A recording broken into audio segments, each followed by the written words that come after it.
Welcome back to Fireside Frith, the podcast brought to you by the Asatru Community.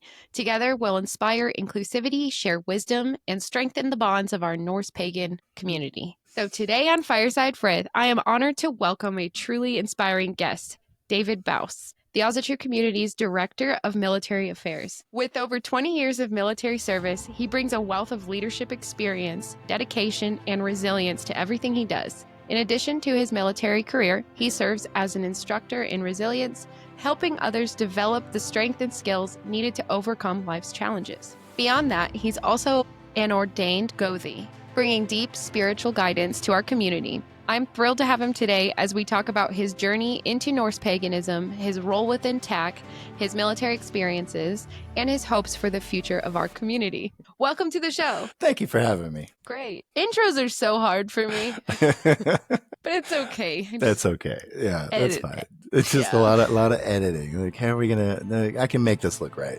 All right. So the first series of questions I'm going to ask are about your background and journey. Can you tell us a little bit about yourself and your background? Sure, of course. I was born in Germany. My father was military, and he met my mom over there. So she's 100% German. My dad's stationed over there. They met, had me. I was born over there as well. And because my dad was military, he was gone a lot. So my mom pretty much raised me. And of course, she really only spoke German. She didn't speak a lot of English. So my first language was German. You still speak German? Yeah, ich spreche Deutsch. What the hell? I've been trying to find someone to practice with me because I'm not fluent at all, but I'm trying to be. Oh, yeah. Huh. Ja, ich spreche Deutsch sehr gut. Nee. Nein, no. Nein, sehr gut. Nicht sehr gut.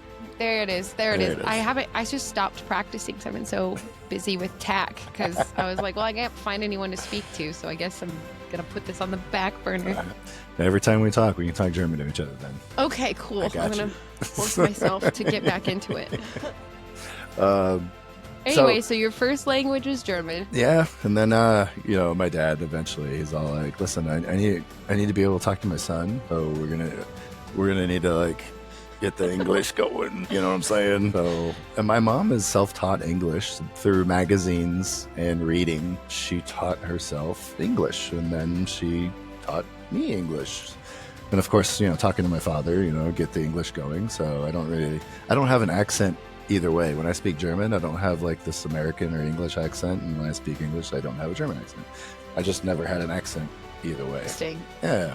The one thing that I didn't get was spelling. Spelling was hard for me because I learned the German spelling of things, and then I had to learn the English spelling of things, and I would always mix them up. So my whole life, I've been really bad at spelling. So other than that, I'm pretty good at everything else. So. That's a fun fact. Yeah, a little fun fact about me. So, that makes sense. There's a lot of like K's in their words where we would put a C. Yeah, and then there's if it has the E sound in it, it's IE, and if it has the I sound in it, it's EI. So, and then you have to kind of figure that out with the English anyway. Yeah. But yeah, my mom was when it comes to that, when we're going into religion, which is what we're talking about with TAC and all. I grew up Catholic, so yeah, very Catholic, German, that Roman Catholic, that big German Catholic stuff. So, and I was actually an altar boy. Wow. Yeah. I don't really know what that means. Yeah, it means you help the priest with, or whatever you call him, with whatever he needs done. That's it. You're the altar boy. So when the priest goes like, we will now talk about this, and I will read from the book of blah, blah, blah. And then I have to get up and I have to hold the book, and he reads it while I hold it in front of him. So wow. Fun times. Yeah, that's interesting. Yeah. So like you've been a part of like rituals your whole life. Yeah. I never really thought about that, but yes. Yeah. Weird enough. Yeah. And so anyway, it wasn't something that I chose. It was something that kind of was like, this is just what we do, which is fine. So moving back and forth, my dad had moved. I think I was just I didn't get a social security number until I was like 1.5, because finally we moved back to America and they're like, you need a social. So then they gave me an East Coast social security number because we come from the East. So every time I give somebody my social, they're like, "Where are you from?" I was like, isn't that a New York one? I'm like, yeah, but maybe a little more, that way. But yeah. It's across the lake. It's across a little pond, But I think I moved to America for the first time I was like 1. I don't remember it too much. Then back to Germany. My mom had my brother, so she was very adamant about having all of her kids born in Germany for the dual citizenship. I mean, I would be the same way because their beer is better. Yeah, and then there's that too. Not that they can have that when they're little, but no, I mean you can. It's just, so brother was born, moved back to America for a little bit, and then back to Germany. Then my sister was born, stayed over there for a little bit, and then finally, I think I was about 13, is when Clinton started shutting down. The wall had come down. So the Berlin Wall came down. Clinton started shutting down army bases, all the bases over there. So he got the orders to come back to America, and that was literally, besides deployments and like landing in Germany and then going, that was literally the last time I was in Germany, which is sad. So yeah, I need to get back. So I need to take my kids to Germany to show them where I grew up and whatnot. Yeah, that would be so cool. Yeah, I think so. But as I grew up, I wanted to follow my dad's footsteps and join the military myself. So right out of high school, went right into the Army.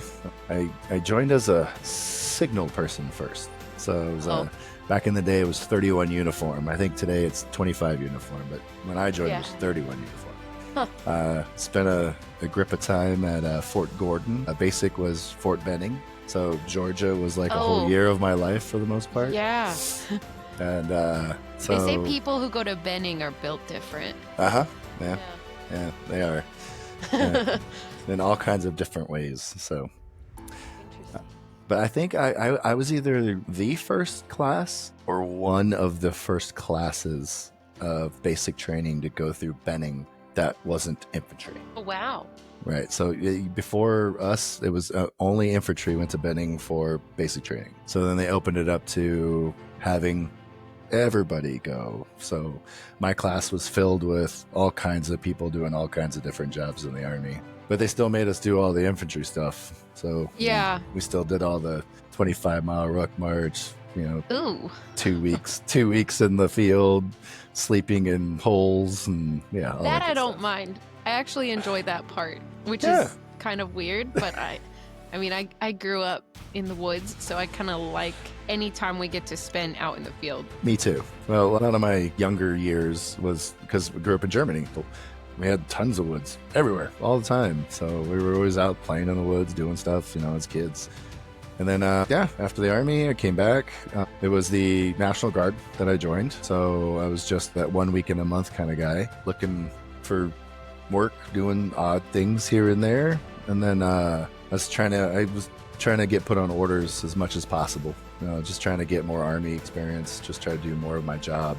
And so every time we got to NTC, every time we'd do something, they would need commo help, I was there doing that. So, and then one day, I was working, and they said, hey, we've got a full-time job opening up on the National Guard. We call it AGR, it's Active Guard Reserve. So we got this AGR job opening up, and you should apply for it. And I was just a PFC at the time. I was like, oh, okay, cool. And it's like, but you gotta be a specialist or above to apply. I was like, fuck. Like, I'm not that yet. My commander, he liked me. He was all like, you know what? We'll make you a specialist. So I think like a week or two later, I got my orders for specialist, and then I was able to put my packet in for it. And the funny thing is, I was in a cavalry unit, so no females at the time. So it was all male. And the job, the board, it was 2 female and 2 male that were applying for the job. So I came out number 3 on the board. When it came to questions and answering, the 2 females came out 1 and 2. But since they didn't allow females, I defaulted as getting the job. So they let women in the cab now? Yeah. Yeah, because I almost got moved to a cab unit, and they told me I got a cab. I didn't get a cowboy hat. I could purchase a $200 cowboy. Stetson. A Stetson, my bad. Yes, and I was like, sorry. I want that. But they ended up moving me to a different unit. I was like, damn. You can still get it. It's fine.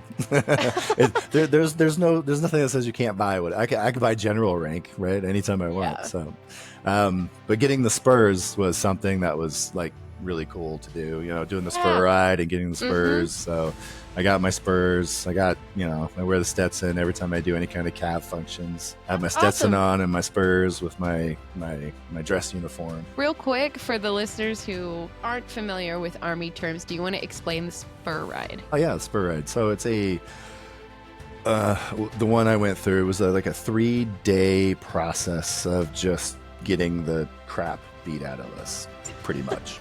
So yeah, and it's funny. So it doesn't matter what your rank is. You have to do and get yelled at by all these people that it doesn't matter what their rank is either, but they're all spur holders. If you're a spur holder, you're God. And if you're not a spur holder and you're looking for spurs, you're a peasant. They are your gods. So you have to do exactly what they say. I don't care if you're a full bird colonel or a private. It doesn't matter. You are getting yelled at the exact same way. And I did the spur ride. It was 3 days of just getting the crap beat out of me. And finally, at the end of it, I actually came out number 1 on the spur ride. Wow, congrats. I beat all the other takers. I'm like, aha. But the job that I went into was supply. So I had to switch my MOS and go into be a 9-2 Yankee. So I was like, all right, cool. So I'll get rid of my commo stuff and I'll go into logistics. Then I spent another 2 months over at, it was Fort Lee back then, but now it's Fort Greg Adams. And I was actually in the middle of class when 9/11 happened. Oh my God. Yeah. So it was, towers were getting hit. We were in class, they gave us a call. They were like, hey, everybody get back to your day rooms. We got to get accountability, all this other stuff. And then we just spent the rest of the day just watching planes hit towers. And we're like, what's going to happen? We had no clue. So, yeah, that was not too far away from where it was happening. And we were all kind of like, are they going to pull us all? Are we going to go do stuff now? I don't know. Are we going to go to war? I don't know anything. I don't know. So everything was all, I don't know. So... yeah, that was a crazy time. Yeah, it really was. So fast forward, I do my time with the cav, get a lot of great experience. I move over to a Seaburn unit. We call it the civil support team. And then I get my Seaburn spurs. There's no such thing like that, but whatever. So you got to do all the Seaburn. Your honorary Seaburn defense people type thing. Whatever it may be.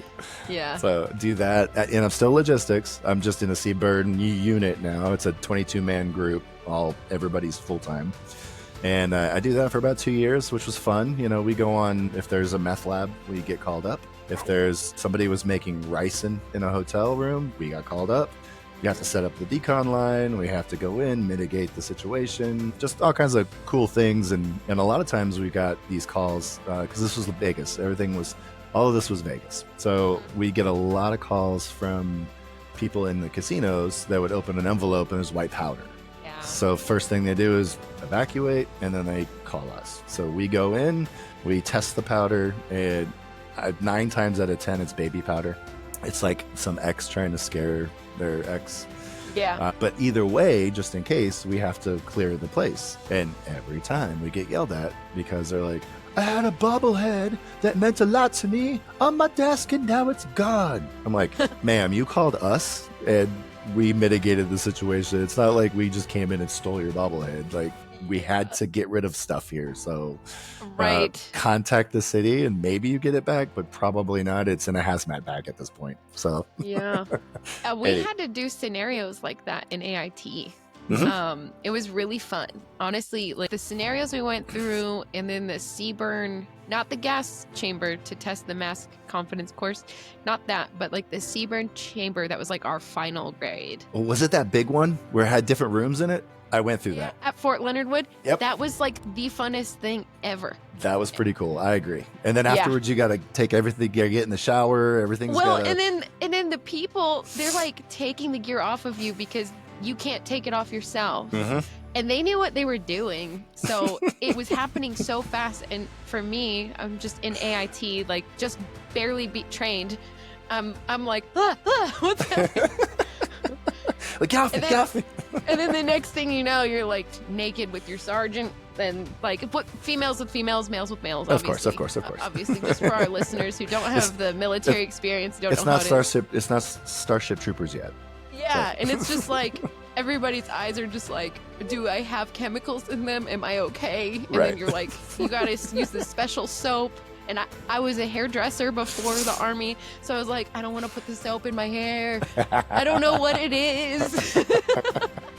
Like, just do it. And you're like, okay, because I don't know if they actually use real chemicals, but they say they use real chemicals because they want you to take it seriously. And I'm sure they do. So when I went through, they do. Yeah. When I went through, they said they did. We had to watch a whole video on sarin. Beforehand, and it was traumatizing. Yeah. And they were like, why do you think we traumatize you before you do this? I was like, so we take it seriously, drill sergeant. That's right, gold star. Yes. Yeah, exactly. That was fun. I know exactly what you're talking about. I went through that exact same building, so I was there for that. That was 2000. That was the end of 2006 or the beginning of 2007 is when I went through that. You notice how beautiful the grass is there? It's like almost fake green is what it looks like. I was there for 2 months, and the last looked at the grass. The last month I was there, I had this like vertigo.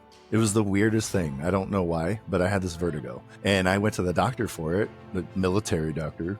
Yeah. And he was like, "Oh, we get a lot of this in here, and usually we have to discharge people from the military for it." I'm like, "You're not discharging me. Shut the fuck up. Give me the medicine I need, and I'm gonna go off and do good thing." And I don't live here, so I'm gonna go back home, and I'm gonna be fine. I don't know why, but grass. I just know there was a lot of trees.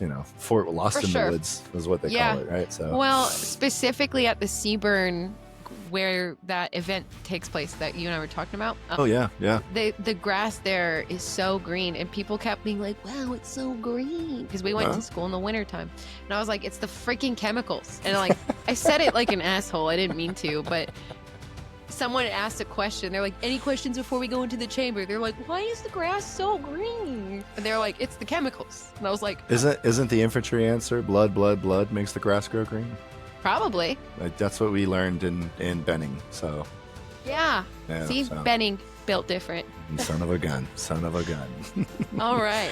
So so then I did that for a couple of years, and then I decided I wanted to go warrant. So I was like, you know what? It's I want to do this. I'm going to make this a thing. So I left the chemical unit. I spent about almost a year in an MP company doing their logistics for them.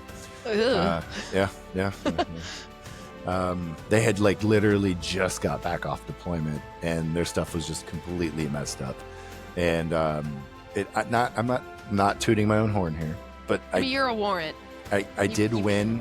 I won Supply Excellence Award, so that's a big deal, right? You win the Supply Excellence Award, and I had to put in for it. They came out and inspected me, and I actually won, and they flew me out to DC. I got to go to the Pentagon. I got all these awards. I got to meet General Shinzeki. He coined me.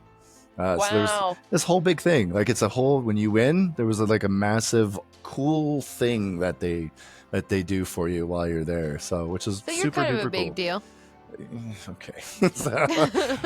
But I had that now in my tool belt. I did this. So now people saw me as somebody that could fix what they have going on. So if their supply room was complete crap, they would call me up and be like, hey, can you come out and fix this? So this MP unit had a lot of issues, so many. So they were like, hey, well, while you're waiting to see, your warrant packet goes through and stuff, would you mind transferring over to us, fixing our stuff until you leave?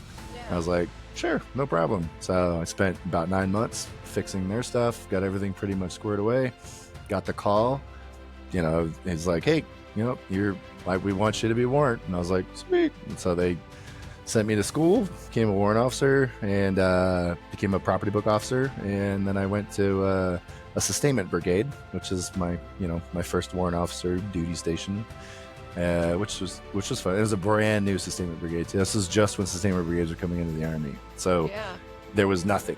Like, we didn't have equipment, we didn't have anything. We had to like stand it up from scratch. So I was part of the group that, because we could design our own patch. So they were like, hey, you guys need a patch, what do you want that to look like? We submitted a few things because we're Vegas. So we submitted, it was I think it was an ace and a jack, like 2 cards, like things like that, but they kept kicking it back. They're like, it can't represent gambling, right? And we're like, okay, whatever. It represents Vegas, not gambling. So I was like, I don't know, right? So finally we ended up on just the spade itself from the card. And then that's now, the Sustainment Brigade's patch and whatever. So it's wild that you've been a part of like creating that. Mm-hmm. Yep. That is so cool. Yeah, it was a fun process. Like, I've never done that before, and it was like a weird kind of, I was like, well, what do we do here? Like, how do we do this? And it's funny, like, just because you've never done it, and then you sit in a room with other people that are higher ranking than you, and you're like, oh, they're going to lead this. They're going to know it. Everybody in that room has never done it.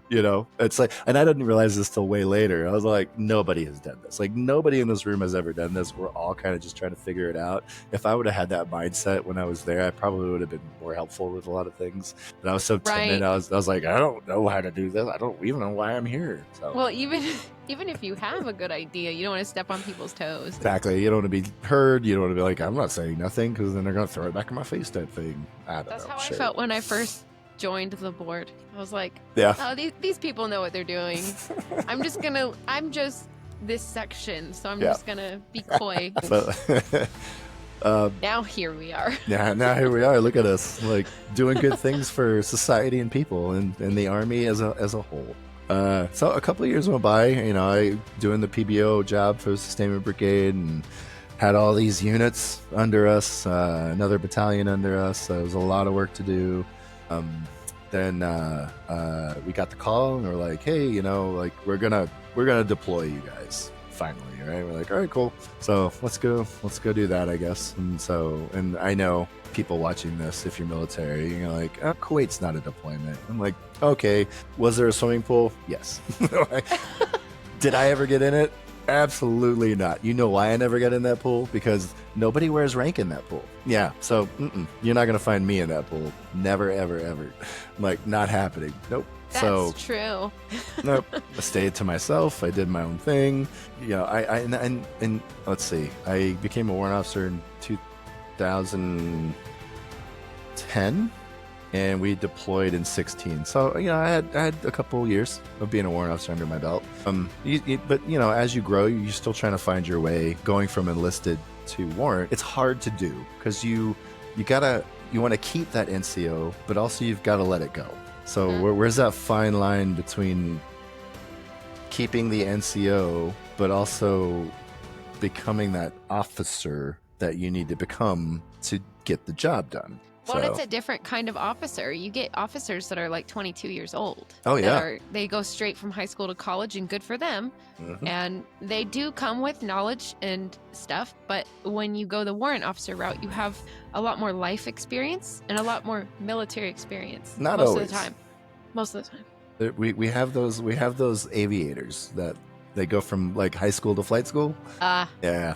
So yeah. We have a few there. So. Yeah. But mostly, if you see a warrant officer, it's typically they're probably working in some shop or doing some job in either logistics, maintenance, whatever. There's a lot of us out there. I notice whenever there's like 100% required mandatory fun thing, the only people I don't see are the warrants, and I'm like, that's awesome. Good for you. I mean, what are they going to do? Fire us? No. Yeah. No, they know they need us, and they know that we don't need to be there for all that stuff. And as long as my hat's on my desk, I'm still working. So I'm good. So.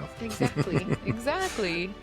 So the reason I bring up that deployment is because that is where I decided when I deployed, I was like, well, what am I going to do on this deployment? Like, I always try to pick something to do, right, to keep my time. You can work out 400 times a day. You eat at the chow hall every day. Other than that, it's prison. You're locked out.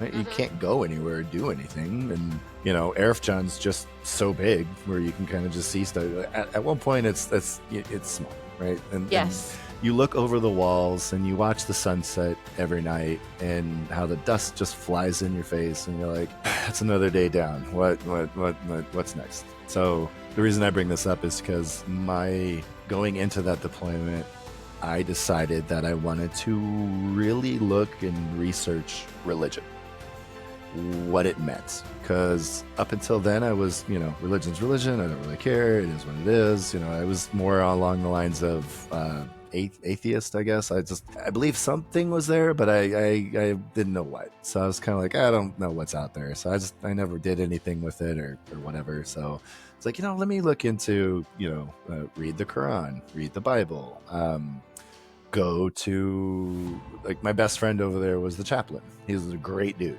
And he held his services on Sundays, but Sundays, we get to sleep in a little longer. It was like, hey, it's Sunday. You don't have to get up as early. So I never really made it to any of his services, but I did. I went to his Bible studies. Okay. So I was like, I'll do that. I don't want to go worship and do all this craziness or whatever. And he had some great stuff to say. He always has great stuff to say. Right. So, but I'd go to his Bible studies and I'd hear what other people are saying about, the Bible and all this stuff. And I'd read the Quran and I'd talk to people that have read the Quran. I'm like, what's your take on this? What do you get from here? And then in my research with religion, I found there's this whole other part, if you got the monotheism of Judaism, Christianity and Muslim. Abrahamic religions. Exactly. So, but, oh my goodness, what is this polytheist thing? I never heard of this. That's a thing? Nobody's ever told me about it, talked to me about it. None of this stuff. So I'm like, oh, okay, well, let me see what this is about. And I'm like, oh, the Greek gods. Of course I learned this in high school. The Egyptian gods. Everybody starts with Greek and Egyptian gods. I swear. Everyone I talk to, they're like... Well, that's what you taught in high school. Yeah. You're taught these things, especially the Greek. You get into the Greek gods and what they... in my high school we did. It was my English classes would always focus on the Greek gods for some reason. I don't know why. I think I forced my parents to allow me to do that. I was homeschooled. Okay. And everything was very controlled. Gotcha. History class was Bible class. Mm-hmm. And, stuff like that. And they were very into European and American history. And do I remember any of it? Not really. Yeah. But I mean, from my own research and just being interested in things like politics, though we don't talk about that on the podcast, but I am interested in it. I do love learning about that and the economics and how they were built in this country and stuff like that, which is recent history, to be fair. But yeah, no, I had to force my parents. I was all like, Indiana Jones inspired me and I want to be an archaeologist, so I must learn about other countries' gods and goddesses, and I have to learn their histories. And my parents were like, archaeology is cool. Okay, yeah, we'll let you study that. Thanks, Mom. I appreciate you. Yeah, exactly. But the thing is, the thing that we don't realize is paganism is sprinkled into our lives, our entire lives. We just never put a real name on it or knew about it, and it wasn't like, this is this. So it wasn't until I was doing my research where I was like, oh wow, that there's a whole nother side of things over here. So started digging into that. I'm like, okay, so let's start off with something easy. Let's go with these Greek and Egyptian gods. There's a shit ton of stuff out there on this, right? Yeah. And then you get into the Norse gods. You're like, oh, the Norse had the whole thing? Okay, cool. And have you ever, I forget what the movie is called. There was a babysitter. It's not the Babysitter's Club. It was an old 80s movie where this babysitter has to go downtown and take these kids with her. But the girl is dressed up as Thor. like that's her thing, right? She has the helmet on, she's got the hammer, and I Cool. always remember that my whole life. Like that was like a great movie, and like she always stuck out to me. And then she met this, like in the journey of the movie, they had to stop at this shop, and this mechanic comes out because they have to get their car fixed, and he's this big muscle guy, and he's like, and she's like, oh, that's Thor, right? That's awesome. Yeah, so look this up. Yeah, I forget what the movie's called. It's she's a babysitter, and she goes through all these trials and tribulations on trying to get to the parents that are at this whatever 80s movie. Babysitter meets Thor. Google babysitter. Yeah, the babysitter, the little girl. She was dressed up as, like, she was a huge Thor fan, right? And that is so cute. And I'm like, and I look at these and I'm like, holy shit, dude! Like, I used to read comics and collect comic cards, and I know these things. Like, wow, this is like it's all sprinkled in. You're like, your brain starts going like, man, I know more about this than I thought I did. Holy crap! And then you start going into the mythology of things and how it became from here to here, and how it got from here to here, and how monotheism took over the polytheism when it came to the Egyptian side of things, when it came to the Roman side of things. It's like as time progressed, Christianity grew and it took over everything, and it kind of put everything else to the wayside. And I was like, wow. And I really enjoyed looking into and researching the things that weren't widespread, main spread stuff. I like that. So it's a niche for me. So I was like, cool, I'm gonna dive into this now. So I dove into that, and because of my history and my Germanic past, I felt closer to the Norse side of the paganism things. I wasn't I never felt the Wiccan side of things. I wasn't the magic and all this. I was like, I don't know, it always felt kind of weird to me, and I never really got into all that. But and that's where my research kind of led me. And then after the deployment was over, came home and I sat for it for a while. I didn't do anything with it. I just kind of like, I don't know, maybe not. And it wasn't until COVID hit and we were all locked down, and that got the wife and I talking. And I found out that, like, she never really was, and you can thank our public, school system for this. She was never really taught a lot of what's out there, like all this stuff. So we get to talking, and we start talking about, and what got us talking, I'm not kidding you, is the documentary on the Challenger in Netflix. Oh, wow. Yep. And that was the start of it all. So after that, we got into how our government got stood up. We got into the solar system. We got into the universe. And then it just kind of expanded from there to where I felt like it was time for me to kind of follow this portion of life. And I started my journey. So COVID for me and my family was actually a really good thing rather than a really bad thing. So that's really cool. Mm-hmm. And it's kind of cool to have those conversations with your spouse where you're like digging deeper into like our existence. Mm-hmm. Because there's so many different levels of intimacy, and that just kind of, it can separate for sure when you get that deep, but if they're still standing with you, like, that's just an even deeper experience with each other and with life and existence, and that's really cool, actually.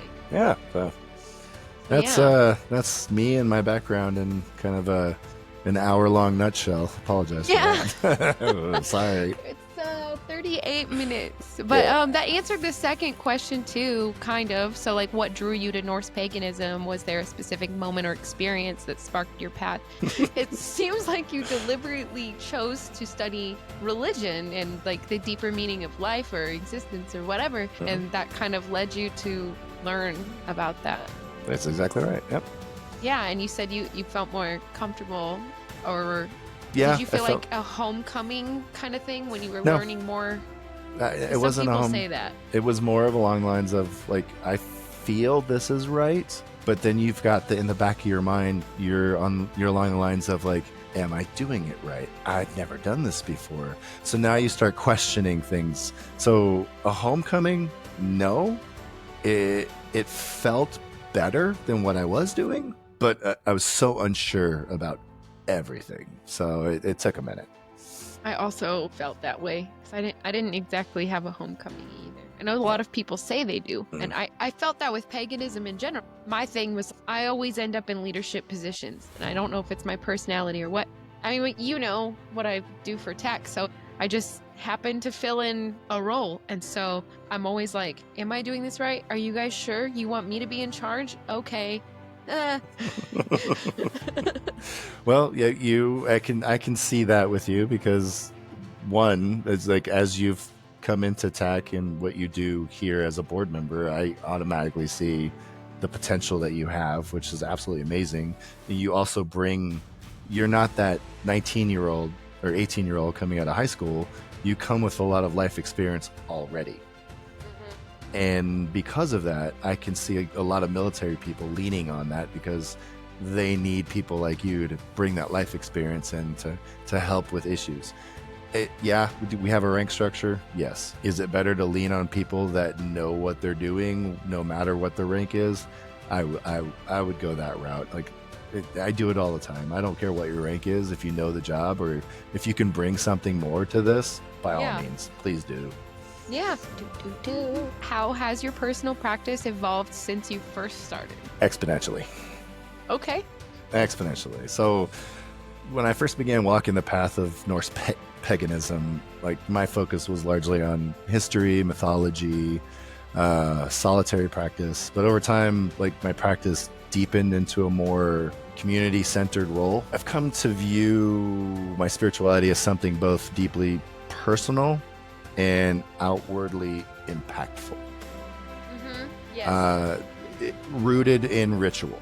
So my understanding of the gods, the ancestors, and the land has grown through both study, lived experience, especially through like military service and community work. So yes, I would, from then to now, with all the studying and it's a labor of love. If you want to be a lifelong learner, if that's what you are, then this is the religion for you. Right. That's factual.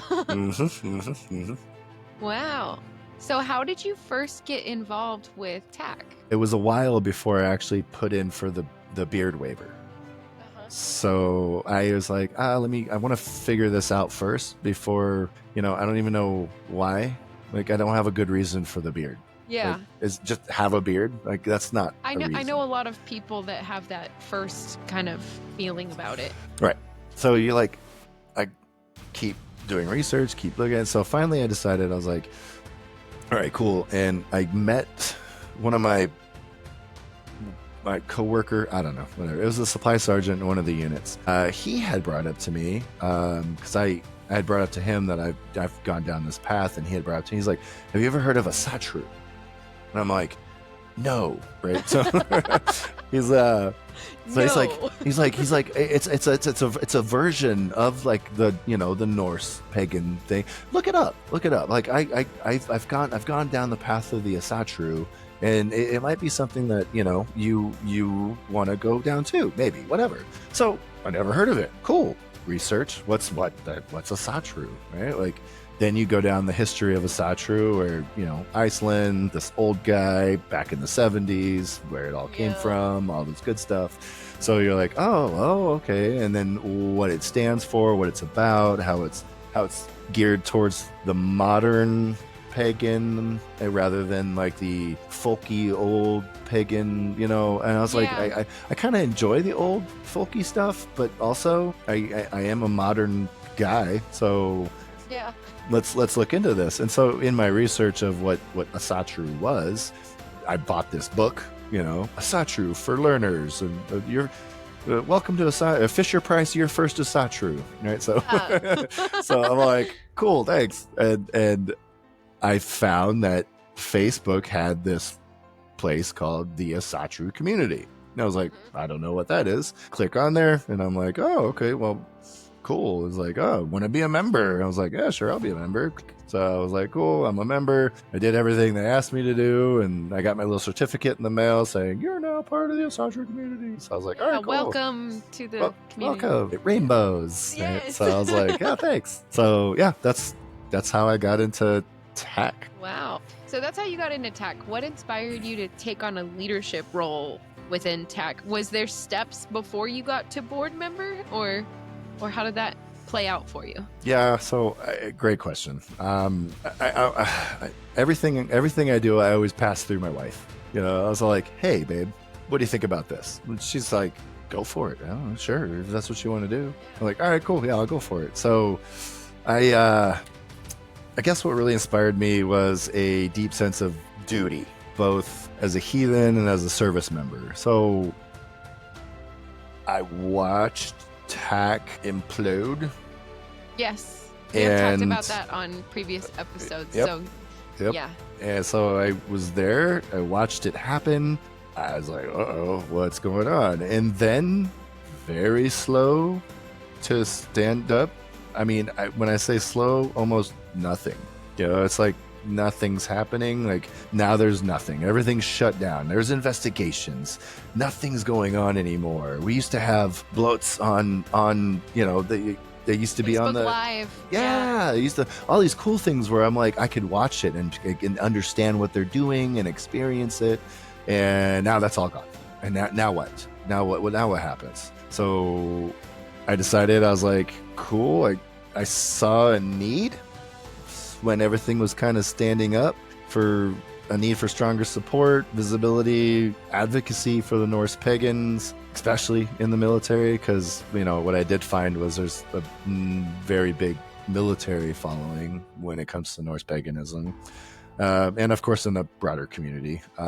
So yeah, our values are very close to that warrior ethos. Yes, and exactly. You know, like that. Even when I joined the military, I was already Norse pagan. I was all like, oh, the army values, I already have that. Right. They don't need to teach me this. This is everything I believe in anyways. Mm-hmm. So yeah, they correspond really well together. They do. And I saw that. I saw how they correspond together well. So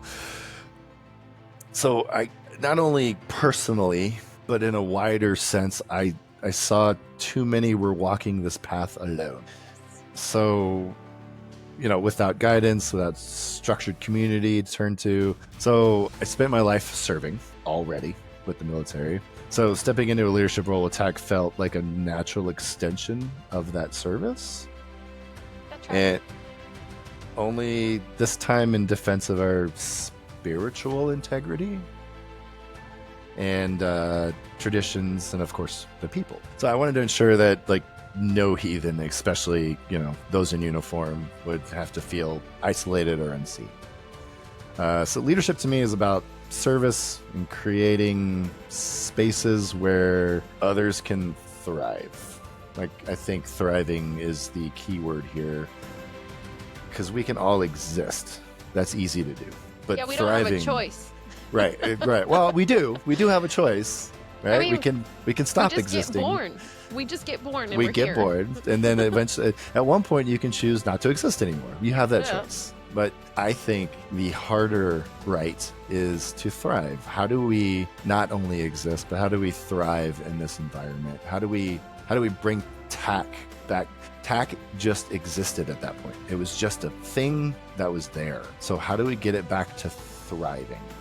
It was almost like a skeleton of what it used to be. Yep. So yeah, I always say, if serving is beneath you, leadership is beyond you. So I've always been a servant, and I felt that there was a need to fill, and I wanted things to thrive, even though I don't know what that looks like or how to do that. It looks like I need to shut my curtains. Yeah, you're like, the light is getting really ominous. the sun is setting, we should say. Yeah. Better? Yeah. Now I can see you. Yes. So I that's when I decided, you know, after conversation with my wife, like, should I go out for the military side of leadership in TAC, and try to help build it back up. And she said, whatever your heart wants, do it. And I was like, okay. And then I did, and got the job. What year was that, or when was that? This was, I know it was cold out, so I think it was last winter, right at the beginning of winter. So probably towards the end of 23. Okay. I think. So far with my Meet the Board episode, it seems like the puzzle pieces I'm putting together, because I've been a part of TAC for a long time, but I missed the fallout because of stuff that was going on in my own life. And then you were at basic training. And then I was at basic training, and I came back and I was like, hey guys, I used to be an ambassador. I'm ready to roll.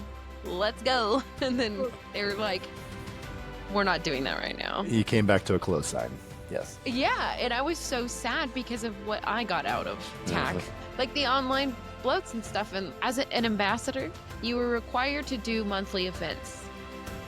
And that didn't, if there was no pagans in your area, oh, that's okay. You can do an event virtually online. And I thought that was so cool. And you had to fill out the form, send it in. Yeah, I remember that. Yeah, and I thought that was so cool because there was a community of ambassadors that would talk and be like, hey, I really like how you did this. What inspired you? Because I'm trying to figure out my own stuff, but I'm serving this community and I don't really know what I'm doing, So it was really nice to establish that frith and be able to communicate with other people and learn with each other. Yes. And when I came back out of basic and AIT and I was like, all right, I'm ready to roll. I've already established a kindred elsewhere. And sure, it fell apart when I left, but I can't control that. So nope. Moving on, I'm still good friends with those people. But anyway, I got here and I was ready to roll. And I was like, what do you mean there's no TAC anymore? I mean, the name was still there, but it was still in that rebuilding stage. And it was really sad. And I was like, I got time. And that's when I joined too, the board, where I had those meetings. But anyway, it's not about me. Yeah. Moving right along. It's about us. Yes, the community. It's a community, and that's your story, and that's an amazing story. Like just stepping up and saying yes. That's all that's needed. And a lot of people either won't do it, can't do it, don't want to do it, and then sometimes it's like the people that do stand up and say yes. Like anything, politics, leadership, and whatever job, military, it doesn't matter. People that do step up and say yes, you don't really think about the naysayers out there that are going to give you a little bit of crap, right? You think everything's going to be great. I'm going to do the best job I can. Everybody's going to love me. And then it comes, you do one thing or two things, and then you get like a couple of people going, you're stupid. You're like, oh yeah, I forgot about that part. And then you got to deal with it. You're like, how do I deal with that? I'm like, I can't make everybody happy, and I know this, but I'm going to do my best and try. Yeah. Well, and it's like, if anyone has complaints, volunteer. Help TAC become what you envision it. Exactly. You know what I mean? Yeah. Like the people who stepped up, if you don't like the way we're doing things, volunteer. We would appreciate the help. Reach out to us. Hey, reach out to it. I'm going to give you my contact information after this. You go ahead and reach out anytime and say, how can I help? And we got all kinds of good stuff that we can get together. Because what is it? What do they say? Many hands make. Let's work. There you go. On top of that, I think people get a little timid or drawn back to volunteering because they see we have a website and they're like, well, I don't do website building. They see that we have, military affairs, religious affairs. Well, I'm not confident enough to write a course. And it's like, well, listen, those are big jobs. Those are for the board of directors. We have opportunities for volunteering that span any skill level. Yeah. And any experience level. So, I mean, you just don't know unless you ask. And I know I'm working on putting it out there. Our board meeting was only 2 days ago, so bear with me, those who are listening. Hopefully by the time this episode airs, you'll learn more about some volunteer opportunities. Okay, so what does being part of TAC mean to you personally? What does being part of TAC mean to me personally? Sounds like a personal question. It is a personal question. I'm sorry. So I guess being part of the Asatru community represents a merging of identity and service for me. It's a place where I can support others. So, and I spend a lot of time supporting others, especially as a warrant officer. My whole job is to support leadership, also support units. Like, I try to support everybody and get the mission and the job done. Be an advocate for inclusivity, ensure that Norse pagans, especially those that are in the military, not military, have a voice in the community of TAC. So, because TAC's more than just a group for me, it's a family and a support network, and it thrives to uphold the values in our modern world. Let's go with that. It was like you were talking in slow motion. Yeah, so I'm like, how do I want to say it correctly? Like, personally, that's what it is for me. It's somewhere where people, because I run my group's called Heathens of Midgard. So, and we have people, that they're shy or they're very out there, outgoing. You have all walks of life, and that's what it's all about. It's about all walks of life coming together, learning from each other and building on that to make things better. So that's what being part of TAC means to me personally. Yeah, I like that. That's wonderful. The next series of questions have to do with being a clergy member. What inspired you to pursue ordination as a Gothi? Wait, before I ask that, are you ordained through TAC or elsewhere? I am ordained through elsewhere. Okay. I wanted to go through TAC, and then when I started that process, TAC imploded. And I never got a chance to do that. And there were a couple weddings that were coming up, and me as the leader of the kindred that I started, they were like, do you know anybody that could do our wedding for us and whatnot? And I'm all like, so I reached out on TAC, and I found somebody, but they lived all the way out in California, because we live in Nevada. I'm northern Nevada, so they lived all the way out in like Southern California. They're like, yeah, I'll come do it for you. You just got to pay for my plane ticket. You got to pay for my hotel room. You got my food. And I was like, okay, or I can go get ordained and not have to deal with all that stuff. Because that's just more headache for the bride and groom at that point. Like, more money they have to spend on things that they want. So again, just like I said before, I saw a need. And I was like, you know what? I feel confident enough to get out there and do it. So I decided to get ordained through other means than TAC, because obviously TAC didn't have that all set up anymore. So I was like, I need to get this kind of done so I can be there for them. Yeah. So then, my first wedding was so nerve-wracking. Oh my gosh. Like, I was like, I don't know what I'm doing, right? It was like, I watched 1,000 videos, and I was like, I looked at how everybody was dressed. I looked at how the ceremony went. And to be honest with you, my first couple were so easy because they already knew what they wanted.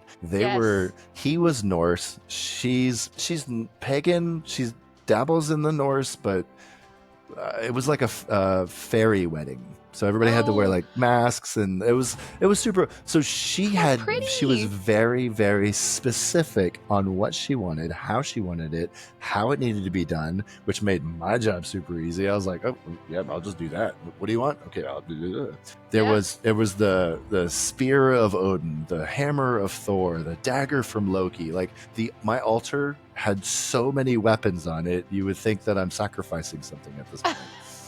That's amazing. And the cool part was, it was because we are northern Nevada, so it was a town that's about an hour away from Reno, a town about an hour out. So once you get outside, it's all like farmland and ranches and these big open spaces. They both came in on horses. I know, right? I love their wedding. Right? And behind me is the river. The river is just flowing behind me. They had this amazing altar thing set up. Altar set up, all the stuff on it. And here they come.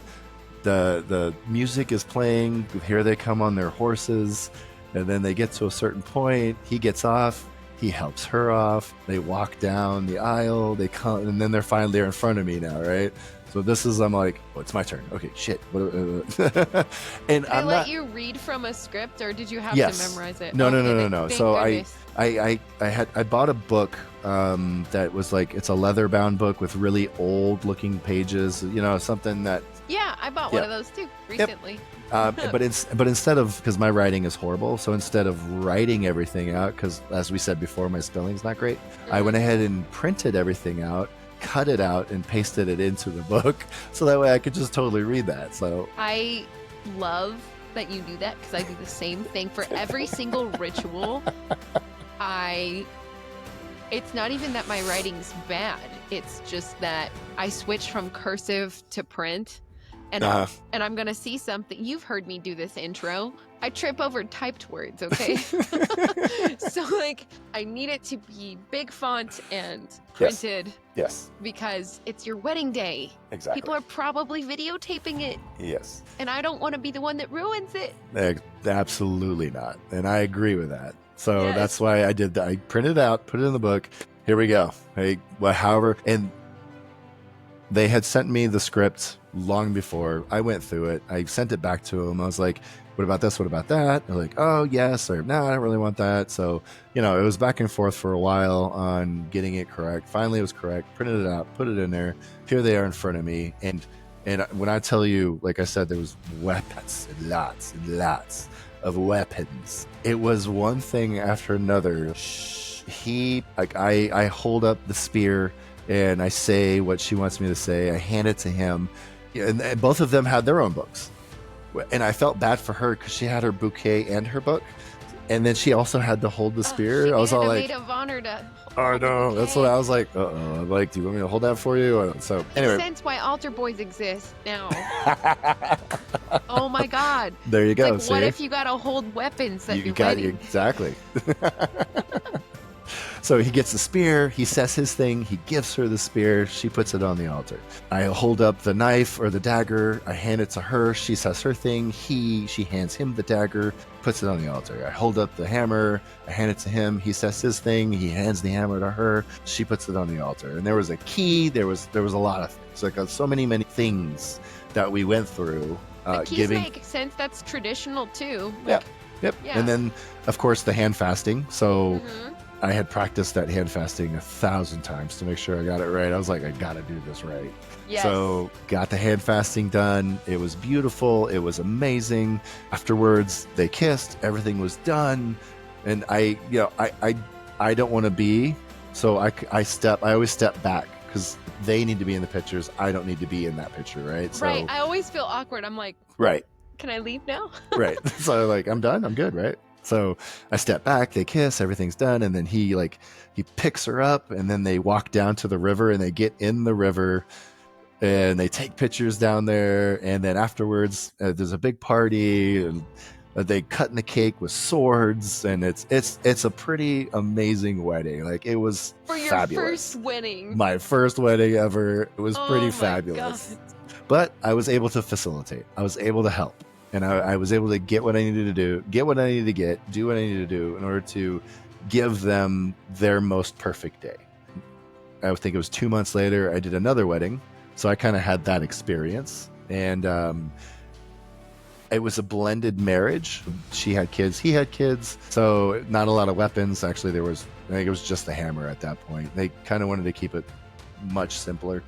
Out in the middle of the woods, had family there. It was last minute. I decided that I was going to do the 3-knot fasting, where I tie 3 knots. Yes. And in my head, I'm all like, this is what's going to happen. Out of nowhere, nobody knew this was going to happen. I called up the mothers from both sides, and I had them tie the first knot. Then I called up the fathers, had them tie the second knot, and then I had all the kids come up, and they tied the 3rd knot together. So that way it blends the family together in the hand fasting. And knowing what I know from my first wedding, I had safety pins on me. So I kept their hands together. I was able to safety pin everything together, so that way they could put it in a shadow box and hang it up on their wall. Getting teary-eyed. Like that is so symbolic and so beautiful. Yes. Like, And And that's what it's about, symbolism and nature and family and togetherness. And I always want to bring that to everything that I do and everybody I talk with. And it's emotional. And if you're vulnerable enough to open up and have that, life can be absolutely phenomenal. And I just got asked today, actually, if I don't know when, but I got asked if I would facilitate a same-sex marriage. So this is my first time. She's pagan, not Norse, but she comes to the Blots. Her spouse, her significant other, she's Christian. So this is going to be another lesson for me to kind of figure out what this looks like, how to blend everything together. But I think with the experiences that I have, and then, also lifelong learner, I'll figure it out and I'll get it done. Right. Yeah, it'll be fun. It'll be fun. I might have to have you facilitate me and Zach's wedding. Yeah. Like, we're already married. We went and climbed a mountain and just said our vows at each other. And that's beautiful. We had a witness. It was cool. I didn't like the pictures, so I was like, we got to do it again. I got to do it again. Yeah. And I was like, we can wait till we're out of the military so you can have your full beard and I can have my pink hair. There you go. And so it'll be like a vow renewal, but it'll be the actual wedding because we eloped the first time. Gotcha. Yep. We hurt feelings. Mothers weren't invited. I'm like, that's what eloping is. Yep. No, but don't feel special. Nobody was invited. And look at all these pagans that are out here that have to elope because they don't want to go to a church. Like, they don't want to go to a church and get married. They don't want to do that whole rigmarole. They don't know what else to do. So eloping is the only thing they know that's available. That's kind of why we did it, because at the time he was not pagan. Exactly. And we didn't know if anyone from the faith that he came from would allow it because of what I am. Yeah. So giving but, options and letting, if you're able to give those options and be there and actually step in and do it, why not do it? Like, make things better. And that's my whole life goal, is just leave life better than how I got it. Yeah, that's awesome. Cool. So how do you balance your role as a spiritual leader with your responsibilities as a military leader? And that could be like I know your military leadership kind of blends over to TAC because of your role in TAC, and it's more geared towards that than the spirituality part of it. But I understand as a Gothi, as someone who does these weddings are a very spiritual event. It is. And also with your group, your kindred. So yeah, how do you balance that? So I'll tell you this. I came into this job with a military mindset. Like, okay, I got to get it squared away. Like, it's in shambles. How do we fix this? Right? Fix it. Like, what do I need? I need this. And everything I asked for that I needed wasn't there. Where is this stuff? How do I know who these military people are out here? How do I know where they're stationed? How do I reach them? How do I talk? Do they need me to talk to their chaplain for them? Do I need to introduce myself? If you're part of TAC, hey, I'm the, Director of Military Affairs for TAC. You have blaza, blaza, blaza, stationed at blaza, blaza. It's like, it's what we do in the military. We put it together, we make it happen, and it's structured. And I found that's not a thing. Like, it's not. Like, there's nothing. And yeah, we don't have rosters. Nothing. Here. We have spreadsheets, but it's about the classes. We don't have people spreadsheets like we want to. There was a people spreadsheet, but it was everywhere. Like, I couldn't make sense of what this was. So I'm literally, and again, if you're watching this, we're starting from scratch. And if we're asking for information or help or anything, it's because we're trying to get this squared away. We're trying to understand where people are and meet them there. We're trying to understand where you are as a TAC member and how can I help you? What can I do to support you as a TAC member, as a Norse pagan, as just a pagan in general, as a human being? What can I do on the military side of things to help you through your either current military, are you a veteran, are you out of the military and you have questions on things? Are you thinking about joining the military? What does that look like? Like, there's so many things that I can get started I just don't know my audience. Who am I talking to?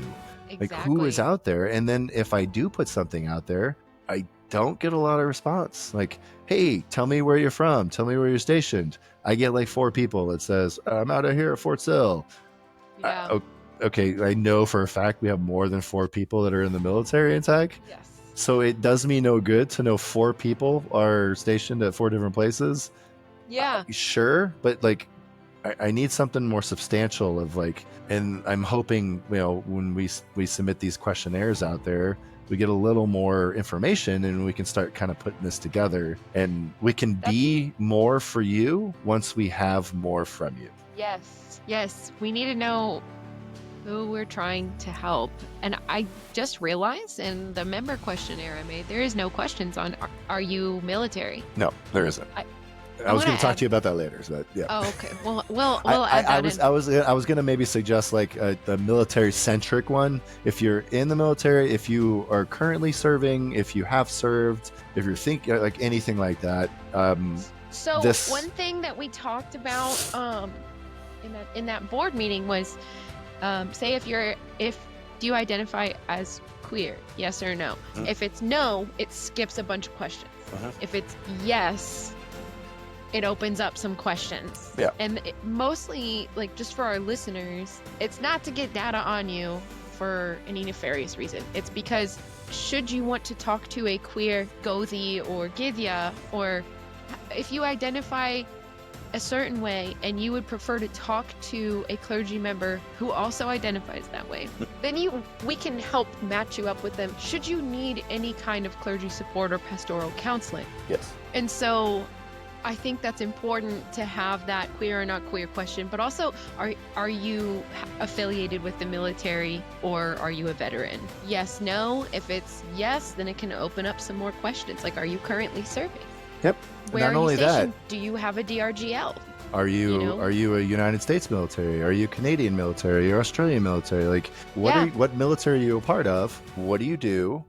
How can we best serve you? It's a demographic thing to where we can go like, I don't know a lot about the Australian Army. I'm a United States Army guy. Right. So maybe I reach out to somebody and I try to figure out, hey, I need to do a little more research on the Australian Army now because we have a kind of a following in Australia. So now I know I need to do my research to better help you in that military aspect and try and get you information that I may be able to find and also learn from you and give me information too. So yes, right. That's Well, and it's easier for TAC to advocate for our military members if we know the struggles that they're having. Because whether it's, I don't know who to practice with and they just need help searching for a DRGL in their area. If there is no DRGL, we have resources that we can give them if they're interested in becoming a DRGL. And once you're a DRGL, let me be clear, you're not working for TAC at that point.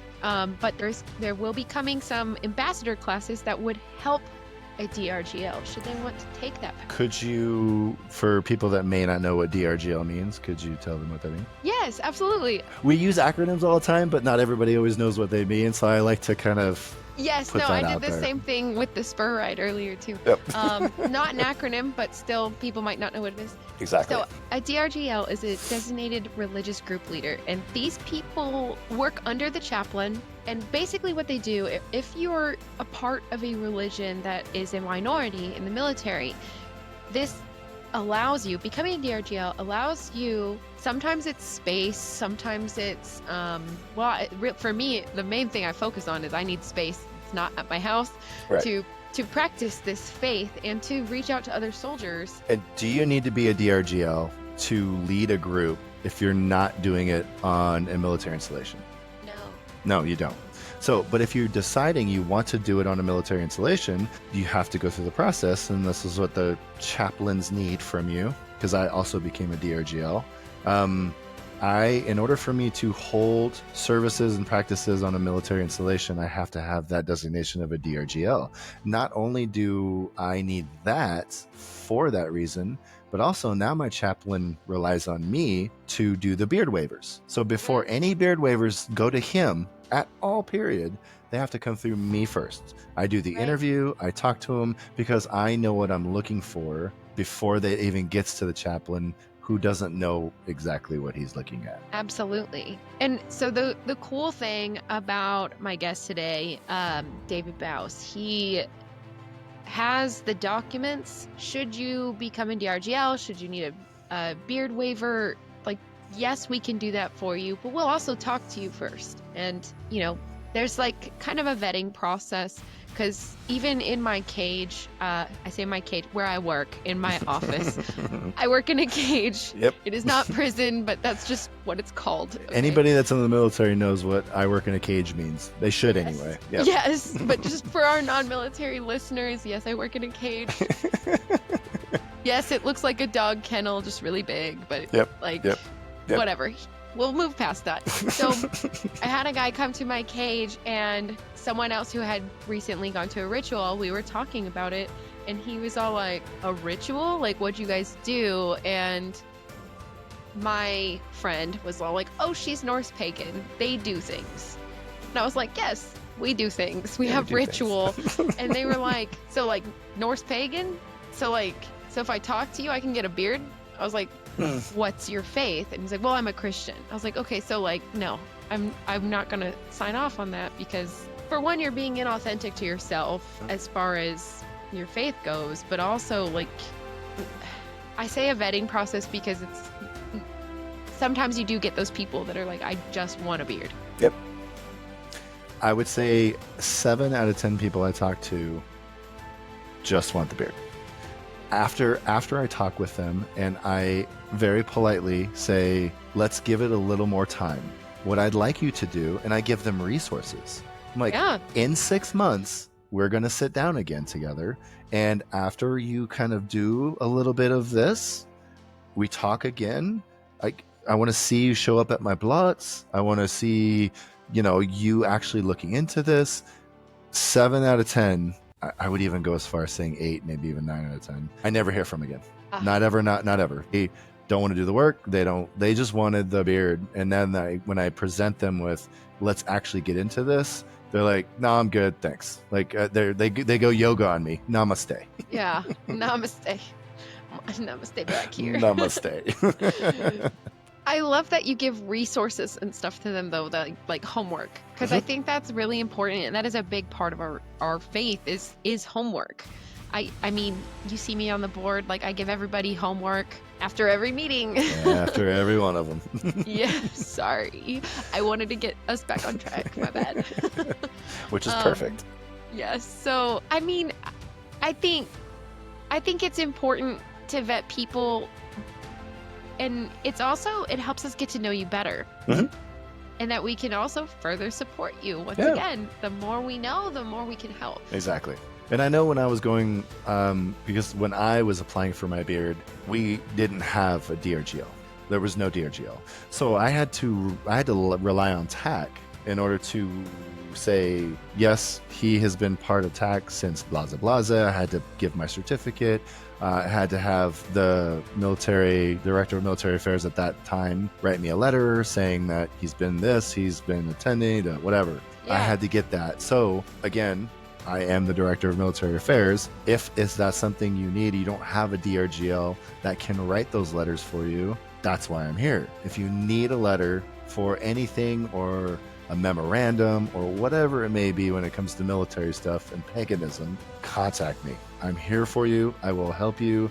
I wrote a letter to a lady in Germany that they were being kicked out of the place they were holding practice, and because they didn't understand, like, no, we don't need this, blah blah blah, whatever, right? But she's part of TAC, so she reached out to me. She's like, can you write this letter for me so that way I can practice my stuff on base and they don't kick me out of this space? And heck yeah. So I did a little research. I found her certificate. She sent me a bunch of stuff from when she joined TAC.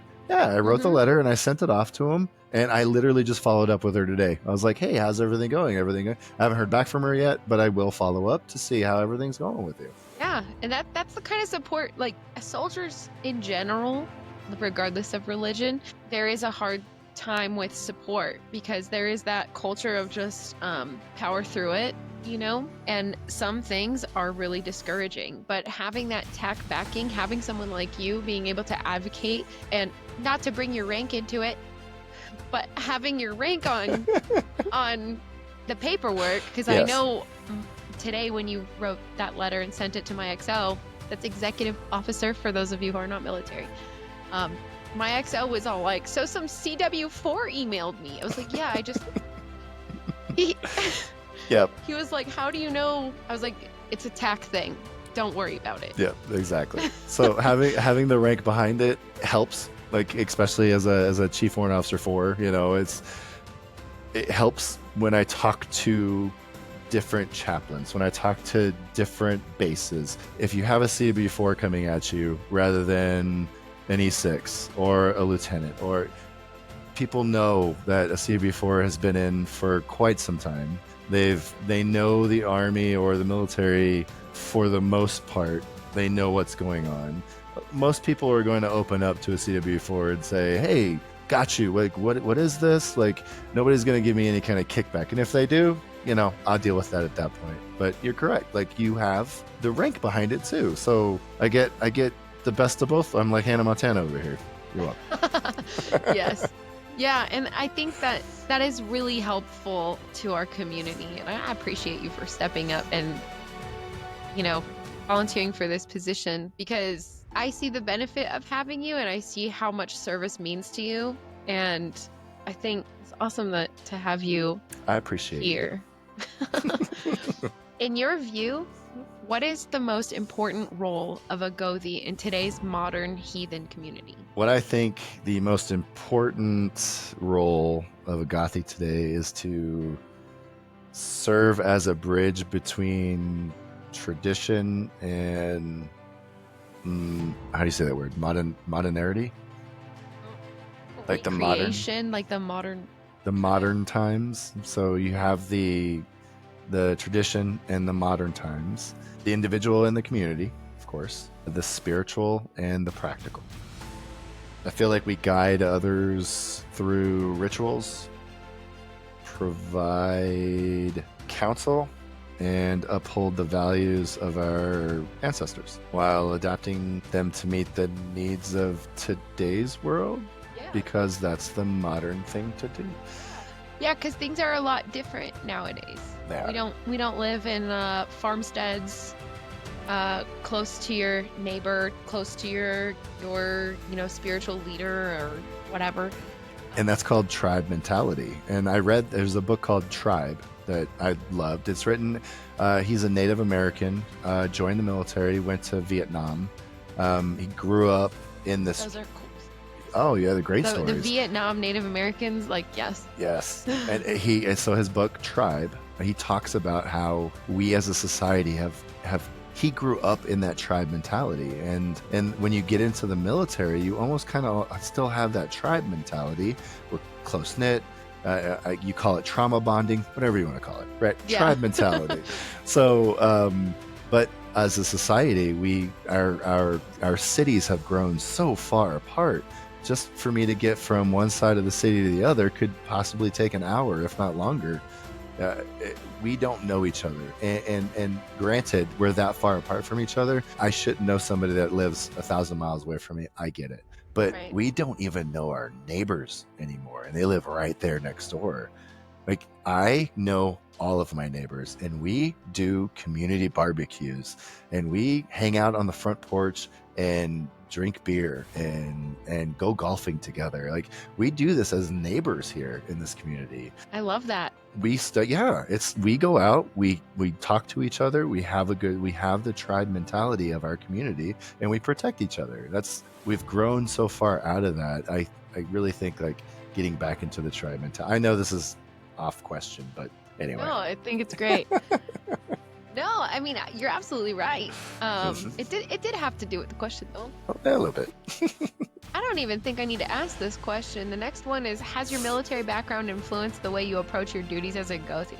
Yes. So the military taught me the importance of duty, accountability, and leading by example, which, of course, if you're in the military, lead by example. Lead by example, yeah. These qualities directly influence how I serve the community of tech. Whether I'm organizing a blot or counseling someone or representing tech, I bring the same level of dedication and professionalism that I practiced throughout my military career. I think that's important because I know with spirituality, there's a lot of people that will use status in spiritual groups and they'll abuse it.